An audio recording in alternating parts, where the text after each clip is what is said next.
몸이 조금 약한 편입니다. 그래서 입덧도 심한 편이었습니다. 만삭 때도 유독 많이 힘들어했습니다. 그래서 장모님이 저희 집에 자주 오셨습니다. 장모님은 청소도 해주셨고 음식도 만들어주고 가셨습니다. 덕분에 저는 이전보다 더 잘 먹게 되었죠.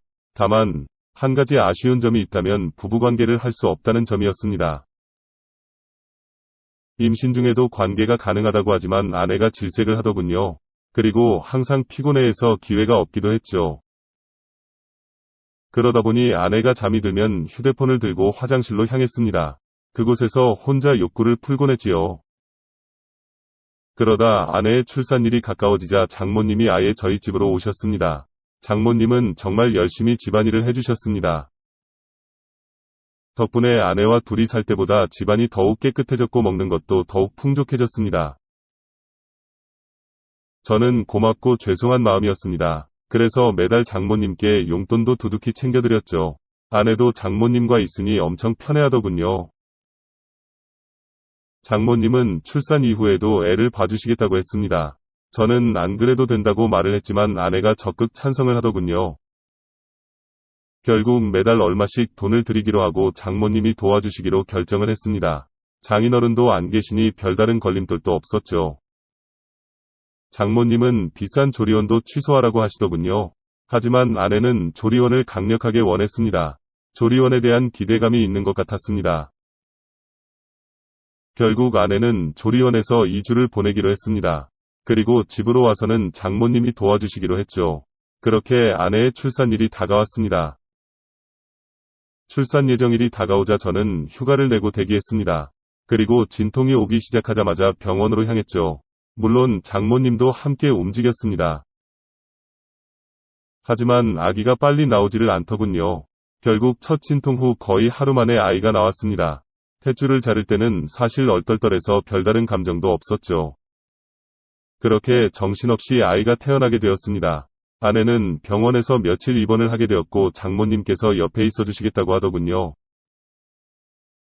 저는 다음날 출근을 해야 되어서 집으로 돌아왔습니다. 혼자 집안에 있으니 뭔가 많이 허전한 느낌이었죠. 한편으로는 오랜만에 혼자 있는 자유시간이기도 했죠. 첫날은 아기와 아내가 계속 신경이 쓰였죠. 하지만 아내와 아기는 건강한 상태였습니다. 그러자 둘째 날에는 혼자 집에 있는 게 심심하더군요. 그래서 컴퓨터에 숨겨놓은 동영상들을 열었습니다. 아무도 없으니 눈치 안 보고 영상을 마음껏 즐겼죠. 몇 달 동안 참아왔던 욕구를 마음껏 분출하고 잠이 들었죠. 아내는 병원을 나와 조리원으로 옮기게 되었습니다. 그런데 조리원에서는 면회가 제한적이었습니다. 가족이라도 함께 자는 것도 안 되더군요. 산모의 안정을 위해서라는데 이해할 수 없었죠. 그래도 방침이 그렇다고 하니 어쩔 수 없었습니다. 그래서 장모님과 함께 집으로 오게 되었습니다. 장모님은 집에 오자마자 제 저녁을 차리시더군요. 덕분에 며칠 만에 제대로 된 식사를 할 수 있었습니다. 식사 후에는 장모님이 빨래와 청소를 하셨지요.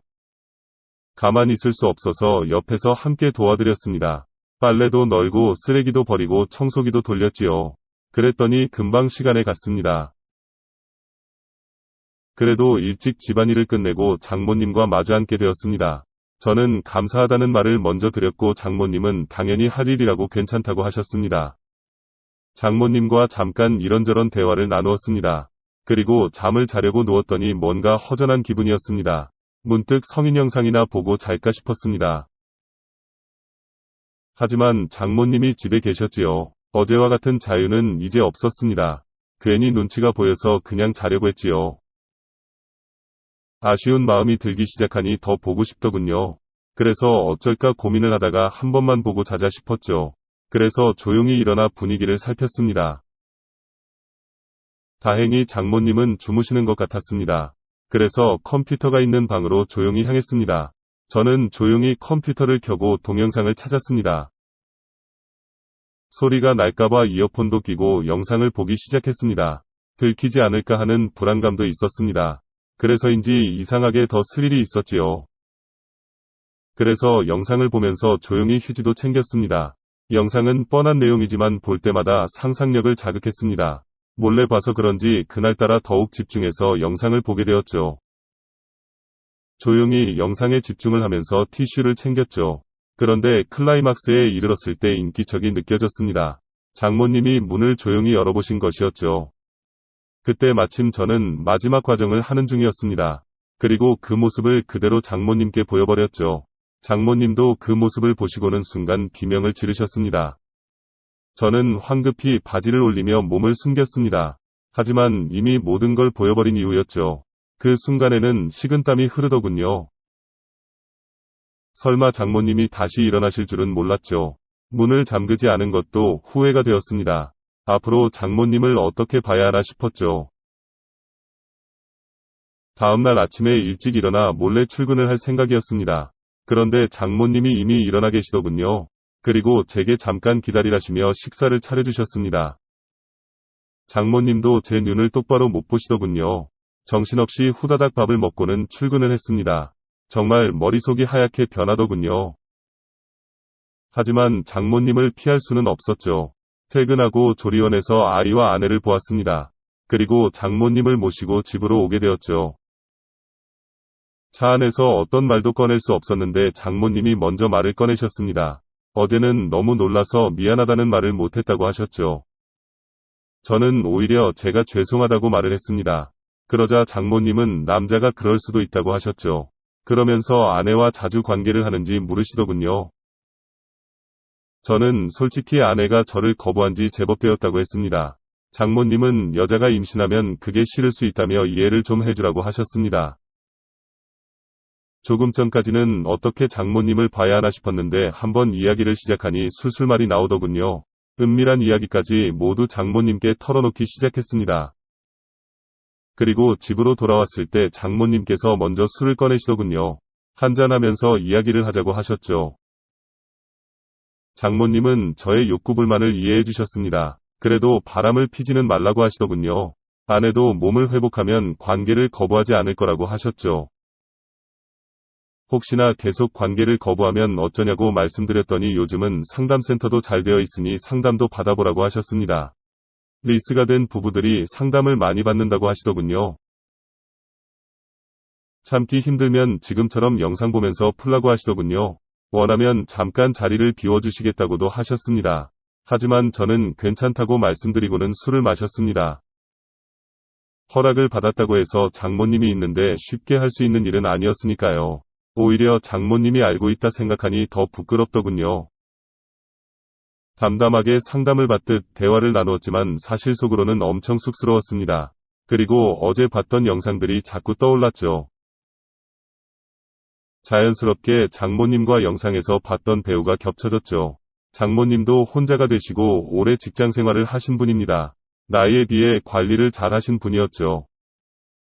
그래도 영상과 현실은 달랐습니다. 그저 제 마음을 이해해 주신 것만으로도 감사했습니다. 어제의 난감함을 잊고 기분 좋게 술을 마셨습니다. 장모님도 이야기를 꺼내기까지 긴장을 많이 하셨더군요. 어제의 일은 장모님 본인의 실수라고 생각하셨지요. 그래서 이야기를 꺼내기 위해 술까지 꺼낸 것이었죠. 다행히 이야기가 잘 풀리면서 긴장이 풀어졌습니다. 술을 제법 많이 마셨는지 쥐기가 많이 돌았습니다. 장모님도 자리에서 몸을 제대로 가누지 못하고 있었죠. 술을 오랜만에 마셔서 그런지 조절을 못하신 것이죠. 장모님이 비틀거리며 몇 번이나 쓰러질 뻔 하셨습니다. 저는 장모님을 화장실까지 부축해드렸습니다. 하지만 화장실에서도 몸을 못 가누시더군요. 하위를 제대로 내리지 못한 상태로 변기에 앉으셨죠. 하지만 그대로 다시 옆으로 고꾸라지시더군요. 저는 장모님을 부축해서 변기에 앉혀드리고 옷도 제대로 내려드렸습니다. 민망한 모습을 모두 눈으로 보게 되었죠. 하지만 장모님은 이미 정신이 없으신지 그대로 소변을 보셨습니다. 덕분에 제 손과 옷이 소변에 젖어버렸죠.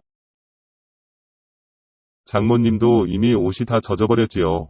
그렇다고 혼자 수습을 하실 상황도 아니었지요. 어쩔 수 없이 젖은 옷을 갈아입혀 드려야 했죠. 수건으로 대충 닦아드리고 방으로 모시고 갔습니다. 그리고 방에 눕혀드리고 옷도 갈아입혀드렸습니다. 장모님은 거의 기절하듯 잠이 드셨습니다. 한바탕 땀을 빼서 그런지 저도 그대로 쓰러져 버렸죠. 잠깐 쉰다는 게 그대로 기절하듯 잠이 들어버려죠. 그리고 아침에 갑자기 정신이 번쩍 드는 기분이었습니다. 순간 등골이 서늘해지는 기분이었습니다. 제 몸에서 누군가의 체온이 느껴지고 있었습니다. 슬쩍 눈을 떠보니 장모님이었습니다. 제가 옷을 벗어던진 상태로 자고 있더군요. 그리고 장모님도 아래 속옷만 입고 주무시고 있었죠. 그 상태로 장모님과 엉켜서 잠을 자고 있었던 것입니다. 밤에 무슨 일이 있었는지 기억이 나지 않았습니다. 분명 옷을 갈아입히고 재워드린 것은 기억이 나는데 그 이후가 기억이 없었습니다. 왜 장모님과 껴안고 자고 있는지도 생각이 안 났습니다. 그때 장모님도 제 기척에 눈을 뜨시고 있었습니다. 우리는 서로 엄청 크게 놀랐습니다. 하지만 장모님은 저보다 더 기억이 없으셨습니다. 불안하신 표정으로 혹시 무슨 일이 있었는지 물으시더군요. 저는 아무 일도 없었던 것 같다고만 말씀드렸습니다. 장모님은 조용히 당신의 몸도 확인을 하시는 것 같았습니다. 하지만 사실은 저도 확신이 없었습니다. 제가 왜 옷을 벗고 잠이 들었는지 이해가 되지 않았죠. 잠시 후 장모님도 옷을 갈아입으시고는 나오셨습니다. 그리고 장모님은 화장실에서 샤워를 하시고 뒷정리도 하시는 것 같았습니다. 저도 안방 화장실에서 샤워를 했습니다. 손에서는 여전히 소변 냄새가 나는 것 같았습니다. 서둘러 샤워를 하고 옷을 갈아입었습니다. 장모님은 어제 술을 마시고 실수한 것 같다고만 하셨습니다. 화장실에서 어제의 흔적을 보신 것 같았습니다. 우리 둘 다 술이 너무 취했었다고 결론을 내렸습니다. 어제의 일에 대해서는 서로 그렇게 정리를 했지요. 하지만 여전히 미묘한 어색함은 남아 있습니다. 그리고 다음날 밤에 몰래 동영상을 열어보았습니다. 장모님이 집에 계신데도 컴퓨터방에서 영상을 보았죠. 장모님이 주무시는지는 알 수 없었습니다. 왠지 문을 잠그고 싶지도 않더군요. 그리고는 장모님 관련 동영상만 뒤져보기 시작했습니다. 그날 보았던 장모님의 모습이 자꾸 떠오르더군요. 그날 밤에 무슨 일이 있었는지